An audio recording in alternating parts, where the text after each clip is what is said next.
چھاتی کا کینسر کیوں ہوتا ہے اور اس کی کیا علامات ہیں؟ تقریباً پاکستان کے اندر ہر 100 میں سے 10 خواتین جو ہے چھاتی کے کینسر کے مرض میں مبتلا ہیں۔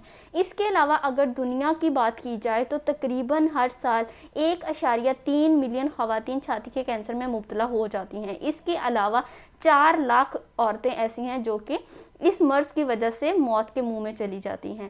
السلام علیکم، میں ہوں ڈاکٹر سارمہ۔ آج کے ویڈیو میں ہم بات کریں گے چھاتی کا کینسر کیوں ہوتا ہے اور اس کی ارلی علامات کیا ہو سکتی ہیں کہ کب آپ کو اپنے ڈاکٹر سے رجوع کرنا چاہیے۔ اگر ہم اس کی وجوہات کی بات کریں تو نمبر 1 اس کی وجہ ہے جینیٹکس، یعنی کہ وراثت۔ ایسی خواتین جس کی پرانی دادی، نانی، امی لوگوں میں یہ ساری علامات موجود تھیں یا وہ کینسر کا شکار تھی، تو ایسی عورتوں کے اندر 100% چانس ہوتا ہے کہ وہ اس کو پک کر سکتے ہیں، کیونکہ ان کی جو جینز ہیں وہ فیملی ٹو فیملی رن کرتی رہتی ہیں۔ تو اس لیے وہ لوگ جن کی جینیٹکس میں یہ پرابلم تھا وہ لازمی اس بات کی تشخیص کریں کہ ادھر وہ اس مرض میں کہیں مبتلا تو نہیں ہونے جا رہی۔ نشانیوں کی اگر ہم بات کریں تو اس کے پہلی نشانی یہ ہے کہ آپ کی باڈی کے اندر، آپ کے بریسٹ ایریا کے اندر جو ہے وہ لمپس کا بننا شروع ہو جاتا ہے، یعنی کہ گلٹی بننا شروع ہو جاتی ہے، کوئی ایسا جیسے کہ ماس اکٹھا ہوا ہوتا ہے۔ تو اس کو اگر آپ ایگزامن کرتے ہیں، بہت سی خواتین اس بات کی کمپلین کرتی ہیں کہ ان کو درد نہیں ہوتی، درد ہو چاہے نہ ہو، جب بھی آپ کی بریسٹ کے اندر گلٹی نظر آئے، آپ کو محسوس ہو، تو لازمی ڈاکٹر کو تشخیص کروائیں۔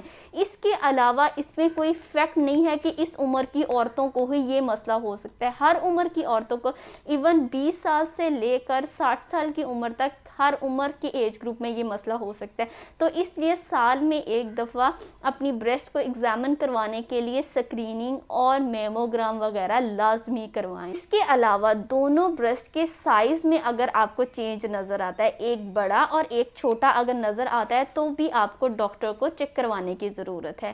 کسی قسم کا کھچاؤ محسوس ہونا، درد محسوس ہونا، یا پھر آپ کی جو نپل ہیں ان کی کنڈیشن کا خراب ہو جانا، سم ہو کہ جیسا وہ اندر کو چلے گئے ہیں، یا پھر ایک چھوٹا ہو گیا، ایک بڑا ہو گیا، یا پھر بہت زیادہ باریک ہونا، نپل کے اندر سے پانی یا خون کی طرح کی کوئی بھی مواد اگر ایکسکریٹ ہوتا ہے، تو بھی یہ ایک علامت ہے کہ آپ کہیں نہ کہیں بریسٹ کینسر کی طرف جا رہی ہیں۔ اگر ان میں سے کوئی بھی مسئلہ آپ کو پیش آتا ہے تو ڈاکٹر کو لازمی کنسلٹ کریں۔ یہ ایسی بات نہیں ہے کہ جس کو چھپایا جا سکے یا پھر شرم محسوس کی جا سکے، یہ ایک نیچرل پرابلم ہے اور اتنا یہ مرض اہم ہے کہ آپ کو موت کے منہ میں بھی لے جا سکتا ہے۔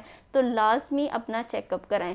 اگر احتیاطی تدابیر کی میں آپ سے بات کروں تو جتنا بھی غیر ضروری مواد ہے، جیسا کہ fast food, junk food, unhealthy routine, unhealthy habits, ان تمام چیزوں کو چھوڑ دیں۔